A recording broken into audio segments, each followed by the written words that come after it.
30 रुपए की खातिर दो सगे भाइयों को कत्ल करने वाला मरकजी मुलजिम किस तरह से गिरफ्तार किया गया। इसको जिस टीम ने गिरफ्तार किया उस टीम में शामिल एक शख्स ने मेरे से राब्ता किया और उसने बताया कि अली भाई आप इस केस पे काम कर रहे थे, आपके गोशगुजार कुछ और इस केस के हकाइक रखना चाहते हैं। उन्होंने मुझे बताया कि इस लड़ाई का आगाज कैसे हुआ, इसमें उन 4 कातलों का कितना अमल दखल था और ये जो 2 भाई मकतूल थे इन्होंने क्या आगे वहां पे गुफ्तगू की, लड़ाई किस शख्स की जानिब से जो है शुरू की गई और इस मरकजी मुलजिम शहजाद को गिरफ्तार किस तरह से किया गया। और इस पूरे वकूए का एक किरदार जो हीरो है, जो कि गुमनाम हीरो है, उसको क्रेडिट देना भी मकसूद था। तो बहरहाल जिस टीम ने शहजाद को गिरफ्तार किया, आपको मैंने बताया था कि पंजाब पुलिस का ऑपरेशनल विंग है जिसने जो है मरकजी मुलजिम शहजाद को गिरफ्तार करके सीसीडी के हवाले किया था, उस टीम में शामिल एक शख्स जो हमारा सोर्स था उसने हमें बताया कि अली भाई सबसे पहले मैं आपको ये बताता हूं कि इस लड़ाई का, इस वकूए का आगाज क्या हुआ,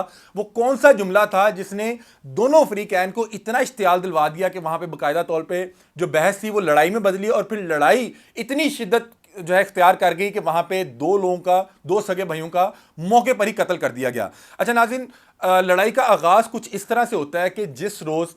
जो मकतूल वाजिद और राशिद केले खरीदने के घर से जब उस जो है भंबा के मुकाम पे पहुंचे तो वहां पे रेडी पर तोकीर मौजूद था। मतलब कि ये 4 भाई हैं, तोकीर, शहजाद, अवैस और उसके अलावा तैमूर, ये 4 भाई थे जो इस मुकदमे में जो है मुल्जमान है। और जो 2 भाई थे वाजिद और राशिद, जिस दिन ये वहां पे पहुंचे तकरीबन 5:45 बजे, तो होता कुछ यूं है कि उस रेडी पर तोकीर मौजूद था। तो कीर ने जब वो केले दिए और वहाँ पे 130 के बदले 100 रुपया दिया गया, तो जो राशिद था उसकी जानिब से कहा गया कि यार 30 रुपये नहीं है, आप 30 रुपये के केले कम कर लें या 30 रुपये फिर ले लीजिएगा। इस पे तैमूर ने आगे से बदतमीजी के लहजे में जवाब देते हुए कहा कि तू प्यो नू पहले शापर चिप पुआया क्यों सी। मतलब कि ये एक रवायती जुमला है या ये रवायती यहाँ पे जो है इस्तेमाल होता है कि आप पंजाबी में कहते हैं कि तू पहले क्यों कराया सी। अब इसमें जब उसने वालिद का नाम इस्तेमाल किया, पंजाबी में प्यू जो वालिद को कहते हैं, तो इस बात पे जो राशिद और वाजिद थे उन्हें बड़ा इश्तियाल आया कि 30 रुपए की खातिर ये हमारे वालिद को जो है बुरा भला कह रहा है। और ये जो दोनों मकतूलीन और मुल्जमान, ये दोनों एक ही मतलब ये म्यू बरादरी से थे। अब जब ये उन्हें सुनने को मिला कि 30 रुपए की खातिर इसने हमारे वालिद को बुरा भला कह दिया है, तो आगे से वाजिद और राशिद ने भी इसी अंदाज में गुफ्तगू की और बाकायदा तौर पे पहले इन्होंने तोकीर को, चूंकि वो एक्सपेक्ट नहीं कर रहे थे कि बदतमीजी करेगा, तो इन्होंने तोकीर को थोड़ा सा बहसो तकरार की और उसको वहां पे समझाने की कोशिश की। अब ये सारा मामला जो था, दूसरी रेडी पे शहजाद जो है वो खड़ा हुआ था, वो देख रहा था। उसने जैसे ही देखा कि ये 2 भाई जो हैं मेरे भाई तोकीर के साथ बहसो तकरार कर रहे हैं, तो वो पीछे से आया तो उसने लड़ाई का आगाज कर दिया। अब इस पूरे वकूए का जो मरकजी किरदार था वो शहजाद था और इन दोनों भाइयों को जान से मारने में जो 90% किरदार था वो शहजाद का था। शहजाद ने आते ही वो अपनी जो रेडी के ऊपर छतरी लगी थी वो उतारी और उस लोहे के राड से पहले इन पर तशद्दुद शुरू किया और उसी असना में वो जो तकड़ी के ऊपर लोहे के वट्टे पड़े होते हैं, लोहे के वो जो वजन करने के लिए वहां पे पत्थर पड़े होते हैं, वो उठा के इन दोनों भाइयों के सर पे मार दिया, जिससे ये लहू लुहान हो गए। और वहां पे फिर तकरीबन 15-20 मिनट शहजाद ही इन पर तशद्दुद करता रहा। और मुझे जो जिस टीम ने इन्हें गिरफ्तार किया, जिस टीम ने इन्हें इन्वेस्टिगेट किया, उन्होंने मुझे बताया जो अवैस था वो पास कहीं क्रिकेट खेल रहा था। उसको जब इस चीज की इतलात मिली, उस वक्त तक तकरीबन ये दोनों भाई अधमरे हो चुके हुए थे और तकरीबन इनकी जो हालत थी उस पर 90% किरदार शहजाद का था और वो अवैस के आने से पहले ये मामला हो चुके थे। वो जो वायरल वीडियो है वो बता रहे हैं कि अवैस उसी वक्त पहुंचा, उसके हाथ में बल्ला था और उसने देखा कि यहां पे मेरे भाइयों के साथ लड़ाई हो रही है और इन 2 लोगों के साथ हुई है, तो उसने आके वो बल्ला मारा जो कि वीडियो में रिकॉर्ड हो गया। उसके बाद ये वकूआ सोशल मीडिया पे वायरल हो गया। अब उन्होंने बताया कि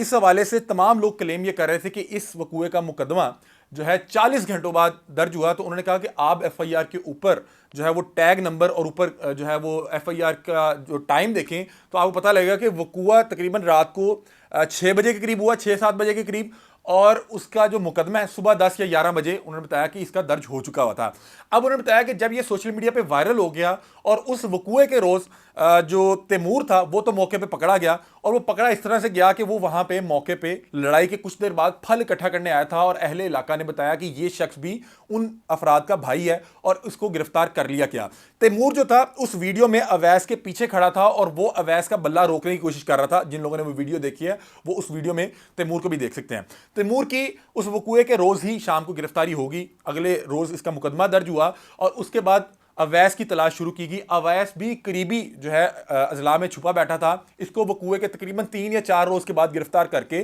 सीसीडी के हवाले कर दिया गया।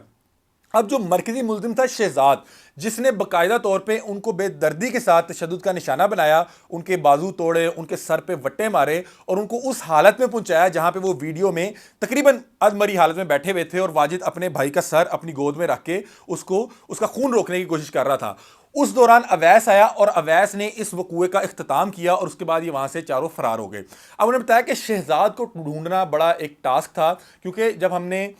तैमूर को पकड़ा उसने भी बताया कि ये जो सारी हरकत थी ये शहजाद की जानिब से रचाई गई, और शहजाद ही हमारा वो भाई है जो कि बहुत ज़्यादा लड़ाका है और बहुत ज़्यादा लड़ाइयों में वाइब्रेंट रहता है। अवैस को पकड़ा गया तो अवैस ने भी यही बात बताई कि शहजाद ने उसको इस हालत में पहुंचाया था जहां पे मैंने बल्ला मार के उसको जो है हलाक कर दिया। अब मरकजी मुल्जिम शहजाद को ढूंढा जा रहा था और शहजाद को ढूंढना बहुत मुश्किल था, क्योंकि वो किसी तरह का कोई मोबाइल या कोई इस तरह की डिवाइस यूज़ नहीं करता था। नॉर्मली लोग जो है इस तरह के जुर्म करके फरार होते हैं तो उनको उनकी जो ये मोबाइल की लोकेशन और सिग्नल होते हैं इससे ट्रेस किया जाता है। अब चूंकि इसके पास कोई भी इस तरह का गैजेट मौजूद नहीं था तो इसको ढूंढना बहरहाल बाकायदा एक टास्क था, जो कि SHO रायवंड है मोहम्मद जका साहब। क्योंकि जब मुझे ये तमाम तर इतलात मिली तो मैंने फिर उनसे भी रब्ता किया, उन्होंने भी इन तमाम हकाइक की जो है तस्दीक की और उन्होंने मुझे इस तमाम गिरफ्तारी के हवाले से भी जो हम तक इतलात पहुंची थी या जो हम तक इंफॉर्मेशन पहुंची थी उसकी तस्दीक की। उन्होंने बताया कि जब ये वकूआ हो गया और हम इन मुल्ज़मान को ढूंढना शुरू किया तो हमें जो है फौरी तौर पर अंदाज़ा हो गया कि इन लोगों के पास किसी किस्म की कोई डिवाइस नहीं है जिसको हम ट्रेस करके इन तक पहुँच जाएँ। तो उन्होंने कहा कि अल्लाह ताला ने मेरे जहन में एक चीज़ डाली कि कोई भी शख्स इस तरह का जब कोई वकूआ करता है तो वो करीबी किसी भी दरबार पे जाके अपना भेस बदल के बैठ जाता है। उन्होंने कहा कि मैं अपनी टीम के हमरा जो है जो पाकपतन पहुंचा और बाबा फरीद के दरबार पे अपनी टीम को बिठा दिया, और कहते कि मैं खुद साथ वहां पे मौजूद था और 3 दिन उन्होंने बताया हल्फन कि मैं 1 सेकंड के लिए भी बिल्कुल नहीं सोया, मैंने नींद नहीं ली। उन्होंने बताया कि तीसरे रोज़ जो मरकजी मुल्जिम था शहजाद, तीसरे या चौथे रोज़ ये वहाँ दरबार पे पहुँचा, हमने इसको पकड़ा और इसको वापस ले आए। और उन्होंने बताया कि शहजाद जो था उसको पता था कि ये वकूआ बहुत ज़्यादा वायरल हो चुका है, वीडियो बहुत ज़्यादा वायरल है और तमाम पाकिस्तानी जो है उसकी इस हरकत में बहुत ज़्यादा गुस्से में है। और उन्होंने बताया कि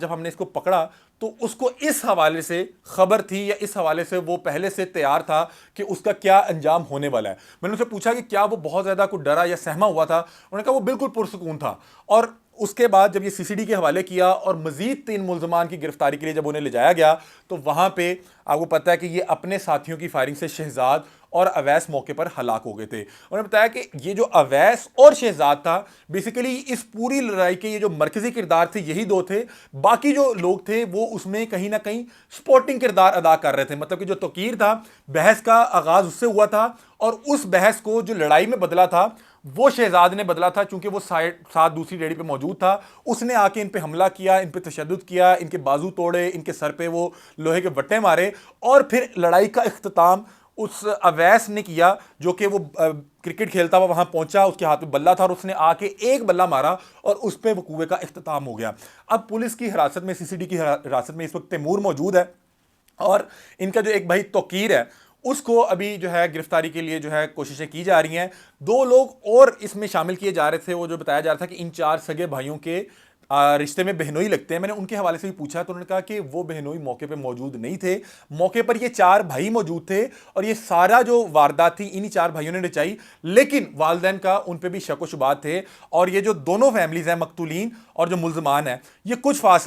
फासले यानी कि आप ऐसे कर लें 15, 20, 25 किलोमीटर के फासले में, बल्कि ये भी शायद मैं ज़्यादा बता रहा हूँ, इन दोनों के गाँव मौजूद हैं। तो जो इतलात मिलती रहीं और फैमिली ने उन इतलात का जो है वो उसको जो है वो समझ के वो FIR लिखवाई। बहरहाल इस पूरे वकूए के जो गुमनाम हीरो थे वो SHO मोहम्मद जका थे, क्योंकि इन मुल्ज़मान को पकड़ना बहरहाल एक टास्क था और जब कोई भी शख्स इस तरह के कोई गैजेट्स इस्तेमाल नहीं करता तो उसको ढूंढना ज्यादा मुश्किल हो जाता है, क्योंकि आपको कोई ऐसी आप टेक्नोलॉजी का इस्तेमाल करके उसको ट्रेस नहीं कर सकते। तो बहरहाल उनको और उनकी पूरी टीम को शाबाशी है जिन्होंने रिकॉर्ड टाइम पे इस जो है मुलजिम को, जो इतनी संगीन नौयत की वारदात में मुलविस था, उसको गिरफ्तार किया, बावजूद इसके कि उसके पास कोई मोबाइल या उसका कोई ट्रेस मौजूद नहीं था। और इसको गिरफ्तार करके जब सीसीडी के हवाले किया गया, वहाँ पे ये बाकी अपने साथियों को जो है उनकी निशानदही करवाने के लिए लेके जा रहे थे, अपने साथियों की फायरिंग से हलाक हो गए। अल्लाह ताला जो है मकतूलीन की मगफिरत फरमाए, उनके लवाहिकीन को सब्र जमील अता फरमाए। और ये वो ऐसा वाक़या था जो मेरा ख्याल है कि सदियों याद रखा जाएगा, क्योंकि इससे पहले सियालकोट में भी इस नौयत का मामला पेश आया था। वो वाक़या अभी तक हमें जो है उसी तरह से तकलीफ देता है, जिसमें हमने देखा था कि सैकड़ों लोगों के हजूम में 2 सगे भाइयों को उस हजूम ने जो है उनकी जान ले ली थी। और ये भी तकरीबन उसी नौयत का मामला था, और ये लंबे अरसे पाकिस्तानियों को तकलीफ में बहरहाल मुब्तला तो रखेगा। इसका जो कर्ब है, इसका जो अफसोस है, वो हमें होता रहेगा। लेकिन जो इसके मुल्ज़िमान थे वो अपने कैफरे किरदार तक पहुंच चुके, और जिन जिन लोगों ने इनको इनके अंजाम तक पहुंचाने में मेहनत की, वो तमाम लोग दाद के मुस्तहिक हैं। ये वो तमाम तर डिटेल्स थी जो शायद इससे पहले आप तक नहीं पहुंची होंगी, और ये जो डिटेल्स हम तक पहुंची हैं ये बड़े क्रेडिबल बावसूख ज़राए से, और उसके बाद जो पुलिस टीम इनको जो है गिरफ्तार करके लाई, इनको इन्वेस्टिगेट कर रही थी, इनसे तफ्तीश कर रही थी, उनसे तस्दीक शुदा है। बाकी जो तमाम कहानियां चल रही थी वो गैर मुसद्दका थी। और ये आज के आपके सामने ये व्लॉग रखने का मकसद ये था कि जो फैक्ट्स हैं, जो हकायक हैं, उनकी दुरुस्ती के लिए बहरहाल ये व्लॉग भी रिकॉर्ड पर मौजूद रहे। आप लोग अपनी राय से हमें आगाह कीजिएगा, क्योंकि हम इसको डे फर्स्ट से, जिस दिन ये वकूआ हुआ था उस दिन हमने तफसील रखी, फिर हम इनकी फैमिली से भी मिले जो मकतूलीन के थे, फिर जिस दिन ये पकड़े गए उस हवाले से भी हमने आपको अपडेट किया, और फिर जिस दिन ये वहाँ पे अपने साथियों की फायरिंग से हलाक हुए उस दिन भी आपको अपडेट किया। तो अब वो टीम जिन्होंने इसको गिरफ्तार किया था, इनको पकड़ा था, उन्होंने राब्ता करके हमें जब हकायक बताए तो हमने सोचा कि ये भी आपके गोशगुजार करें। आप लोग अपनी राय से आगाह कीजिएगा। तब तक के लिए अपने मेज़बान अली हमदा को दीजिए इजाज़त। अल्लाह हाफ़िज़।